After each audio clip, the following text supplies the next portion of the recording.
देखिए ये इस टाइप की दिखाई पड़ेगी, इस टाइप की दिखाई पड़ेगी, ऐसे ये दिखाई तो पूर्ण रूप से गोलाकार नहीं, लेकिन इस टाइप की कोशिका आपको दिखाई पड़ेगी। ठीक है, एक विशेष अरेंजमेंट के साथ। ठीक है, इस टाइप की कोशिका और ये बीच बीच में आपको केंद्र दिखाई पड़ेगी। अब ये केंद्र क्या होता है हम आपको सारी चीज डिस्कस करेंगे, लेकिन अभी आप जान जाइए कि कोशिका के बीच में केंद्र होता है। ठीक है, ठीक, ये इस टाइप की कोशिका।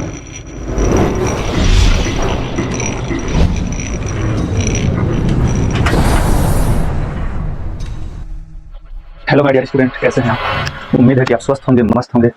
और मेरी पहली वीडियो आपको साइंस को क्लास 9 के लिए मैं कोशिका जीवन की मौलिक इकाई, जिसे हम लोग बोलते हैं the fundamental unit of life, इसके बारे में डिस्कशन करने वाले हैं। बहुत अच्छी शानदार वीडियो होने वाली है। लेकिन मेरा मानना है कि जब हमें बातें एनसीईआरटी की ही करनी है तो हमें ज़्यादा इधर उधर की बात करने की जरूरत नहीं है। ठीक है, बस आपको जो हम देते चले जा रहे हैं आप उसे कंटेंट को मेंटेन करते चले जाइए। ठीक है, और आपकी एनसीईआरटी देखिए आपकी बहुत ज़्यादा स्ट्रॉन्ग हो जाएगी। बहुत सारे स्टूडेंट लोग के सामने एक बहुत बड़ी समस्या होती है कि उन्हें एनसीईआरटी बुक पढ़ने का सही तरीका मालूम नहीं होता है, और उनको एनसीईआरटी बुक के अलावा उनको रेफरेंस बुक की आवश्यकता पड़ती है। यकीन मानिए, रेफरेंस बुक आगे चलने के बाद आपको आईएएस हो गया, आईपीएस हो गया, बहुत बड़े बड़े एग्जाम्स लेवल के लिए आपको जो टीचर प्रोफेसर जो सजेस्ट करते हैं बुक को स्टडी करने के लिए, वो एनसीईआरटी बुक को ही सजेस्ट करते हैं। तो आपके लिए ये वीडियो बहुत अच्छी होने वाली है, बेनिफिशियल होने वाली है। हम यहाँ पे क्लास 9 की एक टॉपिक है कोशिका के बारे में, जिसका नाम है जीवन की मौलिक इकाई, the fundamental unit of life. देखिए, जीवन की मौलिक इकाई कोशिका को क्यों कहा जाता है, इसके बारे में हम यहाँ पर डिस्कस करने वाले हैं। सबसे पहले आप हमको एक बात बताइए कि अगर किसी भी बॉडी को बनानी है तो आपको किसकी आवश्यकता पड़ेगी? कोशिका की आवश्यकता पड़ेगी।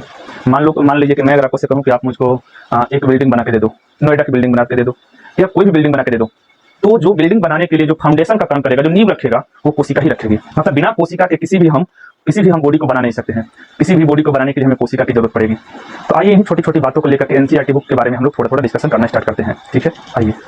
जैसा कि हम ये कुछ अलग से कुछ चीजें आपको दे दी है जो कि आपके लिए बहुत अच्छी जानकारी, जनरल नॉलेज के लिए हो जाएगी। ठीक है, कोशिका का अध्ययन को साइटोलॉजी कहलाता है। कोशिका का अध्ययन साइटोलॉजी कहलाता है। इसका खोज रॉबर्ट हुक साहब किए थे 1665 ईस्वी में। ठीक है, और ये मृत कोशिका के खोज किए थे। अब ये कैसे किए थे, थोड़ी सी इस पर डिस्कशन हम आपको कर देते हैं। देखिए, एक पेड़ में एक कॉर्टेक्स पदार्थ होता है, मटेरियल होता है, उसमें कॉर्ट नामक पदार्थ होता है। उसको उसी को वैसे पेड़ के भीतर कोशिकाएं क्या होती हैं, मृत होती हैं। उसी से इन्होंने इसका डिस्कवर किया था। और जीवित कोशिका का खोज किए थे एंटनी वान लेeuwenhoek 1674 ईस्वी में। ठीक है, जीवित कोशिका का खोज। ये एक पॉन्ड तालाब में गए और तालाब में जाकर के इन्होंने कुछ ब्लू ग्रीन एल्गी लिए और उस एल्गी को देखा। ठीक है, तो उसमें भी कुछ कोशिका मिली। ठीक है, और वो कोशिका की संरचना ये पहले वाले जैसे ही थी। तो इन्होंने जीवित कोशिका का खोज एंटनी वान लेeuwenhoek ने किया। कोशिका का सिद्धांत दिए थे एम स्लाइडन और टी स्वान। ठीक है, 1838 और 1839 में दो जीव वैज्ञानिक आए। ठीक है, और इन्होंने क्या दिया, कोशिका का सिद्धांत दिया। ठीक है, अब कोशिका का सिद्धांत दिया, लेकिन यहाँ पर एक सवाल ये उत्पन्न होता है कि एनसीईआरटी की टेक्स्ट बुक में बोला कि एम स्लाइडन और टी स्वान के अतिरिक्त एक और साइंटिस्ट आए थे जो कोशिका के सिद्धांत को इंप्रूव किए। ये कोशिका के सिद्धांत दिए और इन्होंने बोला कि चाहे वो प्लांट्स हो, चाहे एनिमल हो, चाहे कोई भी ऑर्गेनिजम्स हो, वो सभी कोशिका से बने होते हैं। मतलब कि कोशिका का सिद्धांत देने का ये काम किए। लेकिन इसके बाद एक 1855 ईस्वी में, कितने ईस्वी में, 1855 ईस्वी में एक साइंटिस्ट आए। ठीक है, 1855 ईस्वी में एक साइंटिस्ट आए जिसका नाम था विरचो। इन्होंने कहा, भाई साहब, इन्होंने कहा कि हर एक कोशिका अपने पूर्ववर्ती कोशिकाओं से ही निर्मित होती है। यानी कोशिका के सिद्धांत को आगे इंप्रूव करने का काम कौन किए थे? कोशिका के सिद्धांत को इंप्रूव करने का काम किए थे विरचो। ठीक है, ओके। सबसे छोटी कोशिका माइकोप्लाज्मा की होती है, सबसे बड़ी कोशिका शुतुरमुर्ग का अंडा का होता है। ठीक है, अच्छा एक बात बताइए, ठीक है, कि शुतुरमुर्ग के अंडे का साइज क्या होता है? अगर हम इसके डायमेंशन के बारे में बात करें तो ये होता है जी 14:13 सेंटीमीटर का। मैं इस पर ज्यादा श्योर नहीं हूँ, लेकिन इतना ही होता है। आपके टेक्स्ट बुक में ये मिल जाएगी, 8-9 के बुक में। मानव में सबसे बड़ी कोशिका होता है अंडाणु। ठीक है, और वो होता है मादा में। अंडाणु कहाँ पाया जाता है? मादा में पाया जाता है। ठीक है, ये अंडाणु क्या होता है? ये सेक्स ऑर्गन्स का एक पार्ट होता है अंडाणु। ठीक है, और नर में सबसे छोटी कोशिका पाया जाता है। ठीक है, ये शुक्राणु। ठीक है, ये भी सेक्स सेल है, ये भी सेक्स सेल है। मादा में सेक्स सेल अंडाणु और नर में सेक्स सेल क्या है? शुक्राणु। ठीक है, ओके। मानव में सबसे लंबी कोशिका होती है न्यूरॉन। मानव में सबसे लंबी कोशिका न्यूरॉन होती है। और विभाजन नहीं होता है कहाँ? विभाजन नहीं होने वाला कोशिका न्यूरॉन। जैसे कि अगर आपको ब्रेन में, ठीक है, ब्रेन में अगर कभी चोट लग जाए तो ब्रेन की कोशिकाएं डिवाइड नहीं होती है, मतलब रिकवरी उसको में नहीं होता है। ठीक है, और फर्दर डिवाइड होकर के नई कोशिका का रिपेयर और पुराने वाले कोशिका को प्रतिस्थापित नहीं कर पाती है। इसी वजह से व्यक्ति मर जाता है। वैसे ब्रेन में कुछ ग्लियल सेल भी पाया जाता है जो कि रिकवर करता है। ठीक है, लेकिन न्यूरॉन मैक्सिमम सेल्स पाए जाते हैं। न्यूरॉन जो होता है वो ब्रेन में सबसे ज्यादा पाया जाने वाला सेल्स होता है। तेजी से विभाजित होने वाला सेल लीवर में अगर कोई इन्फेक्शन हो जाता है तो डॉक्टर लीवर का कोई पार्ट अगर काट के हल्का निकाल भी देता है तो लीवर क्या करता है, उसे फिर से रीजनरेट कर लेता है। लीवर में कुछ रीजनरेट करने वाली कोशिकाएं पाई जाती हैं। ये कुछ आपको ऐसे ही बता दिए हैं, लेकिन इसके बारे में आपको ज्यादा बातें 9th क्लास में नहीं मिलेंगी। ठीक है, 10th में जाते जाते कहीं छोटी छोटी इन बातों को दे दिया जाता है। ठीक है, ताकि आपका इसमें इंटरेस्ट बना रहे, ताकि आपको ऐसा ना लगे कि जीव बड़ी हो या छोटी हो, किससे बने, सारे जीव कोशिका से ही बने होते हैं। ठीक है, अब यहाँ पर आपके सामने एक एक्टिविटी है 5.1, सजीव किससे बना होता है? सजीव किससे बनाते हैं? एनसीईआरटी टेक्स्ट बुक का 5.1 एक एक्टिविटी है और 5.1 एक टॉपिक का भी नाम है। ठीक है, इस एक्टिविटी के बारे में हम यहाँ पर बात विचार कर ले रहे हैं। ठीक है, कि अच्छा इस एक्टिविटी के करने का क्या उद्देश्य है, इसके बारे में आपको बता देते हैं कि चाहे जीव छोटे हो चाहे जीव बड़े हो, सभी के सभी जीव कोशिका से ही बने होते हैं। ठीक है, इसका मुख्य उद्देश्य यही है दिखाएगा। क्रियाकलाप 5.1 है। प्याज का एक छोटा टुकड़ा ले लेते हैं, इसे भीतरी सतह से, इसके भीतरी सतह, प्याज को छोटा टुकड़ा लेकर इसे भीतरी सतह से काट लेंगे या काट लेते हैं, और काट करके अवतल वाले सतह से, यानी कि जिधर का पोर्शन धंसा हुआ होगा ना, उस वाले पोर्शन से एक झिल्ली, मेम्ब्रेन को कबाड़ लेंगे। झिल्ली, प्लाज्मा झिल्ली इसको बोलते हैं या कोशिका झिल्ली बोलते हैं, इसको कबाड़ लेंगे, उतार लेंगे। ठीक है, उतारने के बाद चूंकि यह झिल्ली बहुत पतली होती है तो इसे सूखने का चांस ज्यादा रहेगा, कि ये अगर वायु बहुत ज्यादा गर्म है, एटमॉस्फेयर बहुत ज्यादा गर्म है, तो ये झिल्ली चूंकि सूख सकती है, इसीलिए उतारने के बाद इसे हमें तुरंत कहां रख देना होगा, पानी वाले वॉच ग्लास में रख देना होगा, ताकि ये इसमें नमी रहे और ये सूखे नहीं। इसे सूखने से बचाने के लिए पानी वाले वॉच ग्लास में रख दें। ठीक है, अब इसे स्लाइड कर लें और पेंट ब्रश की मदद से सीधा कर लें। हाँ, यहाँ पर पेंट ब्रश की आप हेल्प ले सकते हैं, पेंट ब्रश की मदद से आप इसे सीधा कर लीजिए। ठीक है, कभी कभार ऐसा हो सकता है कि जब आप पानी वाले वॉच ग्लास में लेकर के जब आप स्लाइड कर लेंगे तो स्लाइड के नीचे कुछ वाटर का बबल्स बन जाएगा, वाटर का बबल्स बन जाएगा, तो आप इसे पेंट ब्रश की मदद से या किसी कवर स्लिप की मदद से आप उसको बबल्स को हटा दीजिए। एयर का बबल्स बन जाता है, ठीक है, आप उसे हटा दीजिए ताकि आपको कोशिका को अवलोकन करने में कोई प्रॉब्लम ना हो। ठीक है, अब इसके पेंट ब्रश की मदद से सीधा कर लेना है। अब इसके ऊपर सेफ्रामाइन रंजक की कुछ बूंद डाल दीजिए। सेफ्रामाइन रंजक क्या होता है? अगर आप इसको नहीं डालोगे तो कोशिका ब्लॉक दिखाई पड़ेगा। ये एक इंडिकेटर है, इंडिकेटर मतलब इसको डालोगे तभी वो बढ़िया दिखेगा, नहीं डालोगे तो बढ़िया नहीं दिखेगा। अब इसके ऊपर सेफ्रामाइन रंजक की कुछ बूंदे डालें। ठीक है, अब इसको माइक्रोस्कोप से अवलोकन करें। ठीक है, तो माइक्रोस्कोप से अवलोकन करेंगे तो हम लोग क्या पाएंगे?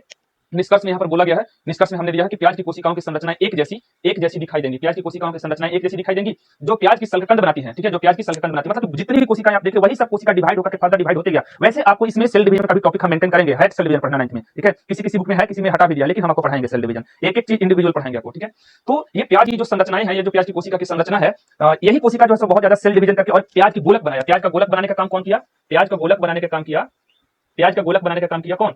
कोशिका। प्याज के गोलक बनाने का काम करता है कोशिका। इसका मतलब ये हुआ कि कोशिका किसी भी जीव की संरचनात्मक इकाई होती है। ये इकाई वर्ड जो है ना, उसके बारे में आपको डिस्कस करेंगे, आप टेंशन ना लीजिए। ठीक है, 5.1 आप समझ गए। ठीक है, अब इसके आगे एक छोटी सी और टॉपिक है और यहाँ पर आपको से कुछ क्वेश्चन पूछता है कि ये संरचनाएं क्या है, ये संरचनाएं क्या है। तो देखिए यहाँ पर हम लिखे हैं, अभी हम एक्टिविटी में देखे हैं कि ये संरचना ही है ना, ये संरचना ही है जो कोशिका का निर्माण करता है। जैसे बहुत सारी कोशिका को, अगर प्याज की कोशिका को देखें तो प्याज की कोशिका इस टाइप की दिखाई पड़ेगी। आप देखिए, ये इस टाइप की दिखाई पड़ेगी, इस टाइप की दिखाई पड़ेगी, ऐसे ये दिखाई देगी, पूर्ण रूप से गोलाकार नहीं, लेकिन इस टाइप की कोशिका को दिखाई पड़ेगी। ठीक है, एक विशेष अरेंजमेंट के साथ। ठीक है, इस टाइप की कोशिका और ये बीच में आपको केंद्र दिखाई पड़ेगी। अब ये केंद्र क्या होता है हम आपको सारी चीज डिस्कस करेंगे, लेकिन अभी आप जान जाइए कि कोशिका के बीच में केंद्र होता है। ठीक है, ठीक, ये इस टाइप की कोशिका की, प्याज की कोशिका की संरचनाएं, प्याज की कोशिका की संरचना इस प्रकार से दिखाई देगी जब आप माइक्रोस्कोप से देखोगे तब। ठीक है, ठीक है, अब थोड़ा आगे बढ़ते हैं। यहाँ पर ये संरचनाएं क्या है? क्रियाकलाप 5.1 की मदद से हम जानते हैं कि ये संरचनाएं हैं जो प्याज की सल्ककंद का निर्माण करती है। ये संरचना ही है जो प्याज के सल्ककंद का निर्माण करता है। अर्थात ये कोशिकाओं की संरचना बड़े जीवों को निर्माण कर सकती है, साथ ही साथ छोटे जीवों का भी निर्माण कर सकती है। ठीक है, ये कोशिका है जो बहुत बड़े जीव को भी बना सकता है और बहुत छोटे जीव को भी बना सकता है। ठीक है, मतलब कि बिना कोशिका के तो किसी जीव को आप बना ही नहीं सकते हैं।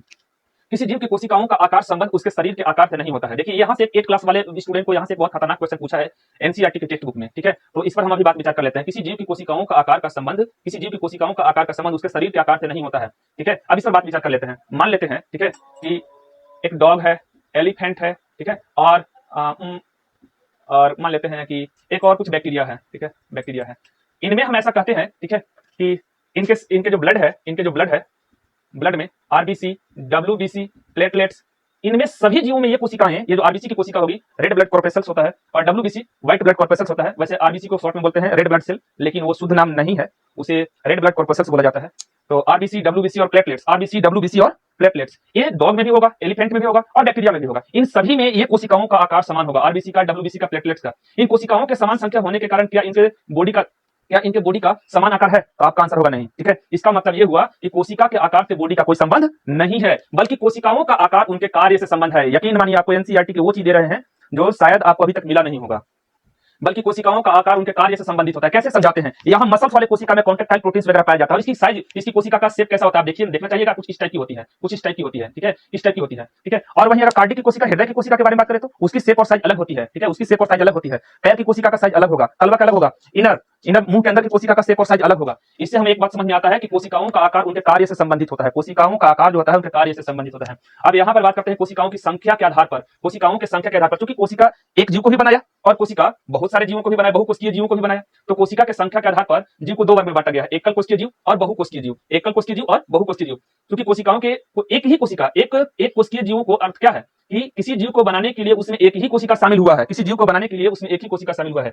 बहुकोशिकीय जीव का अर्थ क्या है कि हम लोग मल्टी सेलुलर है। ठीक है, ह्यूमंस, डॉग और एलिफेंट, जितना भी चीज हम लोग देखते हैं वो सभी के सभी लगभग बहुकोशिकीय जीव हैं। ठीक है, तो इनमें बहुत सारी कोशिकाएं हैं, इनमें एक ही कोशिका है। जबकि आप अभी पढ़े थे कि बहुत सारी कोशिका मिलकर के प्याज का सल्ककंद बनाया था, पढ़े थे भाई साहब? ठीक है, अभी पढ़े थे कि बहुत सारी कोशिका मिलकर के प्याज का सल्ककंद बनाया था, लेकिन यहाँ पर तो देख रहे हैं कि एक ही कोशिका मिलकर के वो जीव बना दिया और यहाँ पर बहुत सारे कोशिका मिलकर के जीव बनाया। इसका अर्थ यह है कि कोशिकाओं की संख्या के आधार पर जीवों को दो भाग में बांटा गया, एकल कोशिकीय जीव और बहुकोशिकीय जीव। एकल कोशिकीय जीव उसको कहते हैं, एकल कोशिकीय जीव उसको कहते हैं जिसमें एक ही कोशिका होती है और इसके अंदर कौन कौन सा कार्य होता है भाई साहब? रेस्पिरेशन, प्रजनन, श्वसन, उत्सर्जन, स्वांगीकरण, ऊर्जा का निर्माण होना, प्रोटीन का निर्माण करना, ये सभी के सभी एक ही कोशिका में ये सभी के सभी कार्य होते हैं। ठीक है, और बहुकोशिकीय जीवों में भी ये कार्य होते हैं, लेकिन बहुकोशिकीय जीव और एकल कोशिकीय जीवों में क्या अंतर है? ठीक है, तो कार्य का अंतर है। ठीक है, क्योंकि इनमें कार्य का विभाजन होता है। श्वसन करने वाले हमारे अंग अलग हैं। ठीक है, श्वसन करने वाले अंग अलग है, और डाइजेशन करने वाले अंग, डाइजेशन करने वाले कोशिका अलग है। ठीक है, और ब्लड का फिल्टर करने वाले कोशिका अलग है। तो हम एक बात कह सकते हैं कि बहुकोशिकीय जीवों में जितनी भी कोशिकाएं होती हैं वो अपने आप में स्पेशल वर्क को परफॉर्म करने के लिए होती है, स्पेशल वर्क को परफॉर्म करती हैं, निश्चित कार्य को करती हैं। वहीं एकल कोशिकीय जीवों में क्या होता है? वहीं एकल कोशिकीय जीवों में एक कोशिका बहुत सारे काम को, एक ही कोशिका बहुत सारे काम को स्वयं से करती है, बल्कि इसमें कार्य का विभाजन नहीं होता, लेकिन यहाँ पर कार्य का विभाजन होता है। जैसे हाथ की जो कोशिका काम करेगा वो डाइजेशन की कोशिका नहीं कर सकता है। ठीक है, जो हमारी आंख की कोशिका कर रही है वो कान की कोशिका नहीं कर सकती है। जैसे अगर आपको बात करें कि किसी दिन आंख अगर आपका खराब हो गया तो आप कान वाले कोशिका को बोलिए कि आंख वाला काम कर दो, देखने का काम कर दो, क्या वो कर सकता है? तो आपका आंसर होगा एब्सोल्यूट नहीं होगा आंसर। ठीक है, ये ऐसा नहीं हो सकता है। अब आपको मेरी पूरी बात समझ में आ रही होगी। बहुकोशिकीय जीव में अब हम थोड़ा आगे बढ़ते हैं। बहुकोशिकीय जीव में कार्य का श्रम विभाजन होता है, देखिए यहाँ पर मिल गया। वही छोटे एकल कोशिकीय जीव में कार्य का श्रम विभाजन नहीं होता है। अब आपके हम बढ़ते हैं टेक्स्ट बुक एक्टिविटी 5.2 पर। इसमें कुछ बात करता है, उसे सुनिए। इसमें कहता है कि हम पत्ती की झिल्ली, प्याज का मूलाग्र अथवा विभिन्न आकार के प्याज की अस्थायी स्लाइड बनाएंगे। प्याज की जो पत्ती होता है उसका, और मूलाग्र माने कि जड़ का जो कोशिका होता है उसका हम अलग अलग स्लाइड बनाएंगे। ठीक है, और स्लाइड बनाकर उसको माइक्रोस्कोप से देखेंगे। ठीक है, बनाएंगे। उपरोक्त क्रियाकलाप करने के बाद निम्नलिखित प्रश्नों का उत्तर दीजिए। तो पहला प्रश्न आपके सामने क्या है? क्या सभी कोशिकाएं आकार तथा आकृति की दृष्टि से एक जैसी हैं? कह रहा है कि क्या सभी कोशिकाएं, जैसे देख लीजिए अभी हम आपको दिखाते हैं कि मसल्स वाली कोशिकाएं अलग टाइप की हैं, हार्ट वाली कोशिकाएं अलग टाइप की हैं, किडनी की कोशिकाएं अलग टाइप की हैं। ठीक है, तो चूंकि इनका कार्य और फंक्शन भी अलग अलग है, तो क्या सभी कोशिकाएं आकार तथा आकृति के दृष्टिकोण से एक जैसी हैं? या फिर अगर आपको हम बात करें कि प्याज की कोशिका ले लीजिए और प्याज के मूलाग्र की कोशिका को ले लीजिए, तो ये डिफरेंट पार्ट्स में पाए जाते हैं, और अगर ये प्याज के डिफरेंट पार्ट में पाए जाते होंगे तो इनका डिफरेंट वर्क भी रहा होगा और इनका डिफरेंट साइज भी रहा होगा। तो क्या सभी कोशिकाएं आकार तथा आकृति के दृष्टिकोण से एक जैसी होती है? तो आपका आंसर होगा नहीं। क्या सभी कोशिकाओं की संरचनाएं एक जैसी दिखाई देती हैं? कह रहा है कि क्या सभी कोशिकाओं की संरचनाएं एक जैसी दिखाई देती हैं? क्या सभी कोशिकाएं आकार तथा आकृति के दृष्टिकोण से एक जैसी हैं? तो आपका आंसर होगा नहीं। दूसरा प्रश्न आपके सामने है एक्टिविटी वाला कि क्या सभी कोशिकाओं की संरचनाएं एक जैसी दिखाई देती हैं? तो संरचनाएं एक जैसी दिखाई देती हैं, चूंकि इसके पीछे की वजह आपको बता देते हैं। सेल वॉल तो होगा, कोशिका भित्ति होगा, कोशिका भित्ति के अंदर साइटोप्लाज्म होगा, कोशिका द्रव्य तो होगा भाई साहब। कोशिका के अंदर की जो मूल संरचना जो कोशिका बनाने के लिए जरूरी होता है वो तो सब में होगा। जैसे कोशिका झिल्ली होगा, कोशिका द्रव्य होगा, केंद्रक होगा। ठीक है, और कोशिका के अंदर भी बहुत सारे कोशिकांग होते हैं जो मिलकर के एक यूनिट की तरह कार्य करते हैं, वो अपने आप में स्पेशलाइज्ड हैं। ठीक है, तो क्या सभी कोशिकाओं की संरचनाएं एक जैसी दिखाई देती हैं? तो कहेंगे कि हाँ। क्यों कहेंगे? क्योंकि कोशिका झिल्ली, केंद्रक और कोशिका द्रव्य ये सभी कोशिकाओं में आपको मिलेंगी। ठीक है, तो क्या सभी कोशिकाओं की संरचनाएं एक जैसी दिखाई देती है? तो इसका आंसर होगा यस। ठीक है, एक पादप मतलब पौधा, एक पादप में विभिन्न भागों में पाई जाने वाली कोशिकाओं में कोई अंतर है? एक पादप में विभिन्न भागों में पाई जाने वाली कोशिकाओं में कोई अंतर है? हाँ, अंतर है। जैसे मैं अगर आपको से बातें करूं कि प्याज के रूट्स वाली कोशिका अलग टाइप की रही होगी और प्याज के अंदर की कोशिका अलग टाइप की रही होगी, क्योंकि इनका वर्क और फंक्शन अलग अलग है, इनका शेप और साइज अलग अलग है, तो अंतर तो होगा भाई साहब। ठीक है, एक पादप में विभिन्न भागों में पाए जाने वाले कोशिकाओं में कोई अंतर होगा? तो आपका आंसर होगा यस, अंतर होगा। हमें सभी कोशिकाओं में क्या समानताएं दिखाई देती हैं? हमें सभी कोशिकाओं में समानताएं क्या दिखाई देती हैं? तो सभी कोशिका में आपको मिलेगा कोशिकांग। क्या मिलेगा? कोशिकांग मिल जाएगा भाई साहब, कोशिकांग मिलेगा। कोशिकांग मतलब सेल ऑर्गेनल्स, कोशिका के अंदर का संगठक लगभग सब में वही होगा, याद रखिएगा। कोशिका के अंदर का संगठक, चाहे वो मूल का कोशिका ले लीजिए, चाहे मूल की कोशिका ले लीजिए प्याज की, चाहे प्याज के अंदर वाले जो फलक होता है उसके अंदर की कोशिका ले लीजिए, उनको बनाने के लिए कोशिकांग तो होंगे और वो सभी में एक ही होंगे। ठीक है, अब थोड़ा आगे बढ़ते हैं तो कोशिकांग होंगे, कोशिका झिल्ली होगी। ठीक है, कोशिकांग होंगे, कोशिका झिल्ली होगी, केंद्रक होंगे, कोशिका द्रव्य होंगे। ठीक है, तो हमें सभी कोशिकाओं में क्या समानताएं दिखाई देती हैं? तो हमें सभी कोशिकाओं में समानताएं दिखाई देती हैं कि कोशिका के अंदर का संगठक समान होता है, लगभग समान होता है। ठीक है, ओके। इसके बाद आपका हम इसके आगे वाले वीडियो में हम आपको डिस्कस करेंगे, कुछ इसका क्वेश्चन आएगा, हम क्वेश्चन आंसर विस्तार करते चले जाएंगे। वीडियो चूंकि लंबा हो जाएगा तो आपको देखने में ठीक नहीं लगेगा। ठीक है, और ना मैं आपको लाइक मांगता हूं, ना मैं आपको प्यारे बच्चों सब्सक्राइब मांगता हूं, मैं कुछ भी ना मांगता हूं, वो सब हो जाएगा, वो मेंटेन हो जाएगा। ठीक है, मैं आपसे केवल कमेंट मांगता हूं कि क्या मैंने जो बातें आज पढ़ाई क्या वो आपको समझ में आया या नहीं आया। मेरे प्यारे बच्चों, अगर आपको कोई कोशिका का डेफिनेशन पूछेगा तो आप क्या बताइएगा? तो आप बोलिएगा कि कोशिकाएं किसी भी जीव की संरचनात्मक इकाई होती है, क्योंकि संरचना करने का कार्य करती है। और क्या करती है? कोशिकाएं किसी भी जीव को बनाने का कार्य करने के साथ साथ कोशिका हमारे शरीर में डिफरेंट टाइप के वर्क को परफॉर्म करती हैं। यहाँ तक कि एक ही बॉडी में चाहे वो प्लांट्स हो चाहे वो ह्यूमंस हो, यहाँ तक कि एक ही बॉडी में जो कोशिकाएं पाई जाती हैं वो डिफरेंट शेप और साइज की पाई जाती हैं। क्लियर है? Okay, have a nice day to all of you. मिलेंगे आपको अगले वीडियो में हम।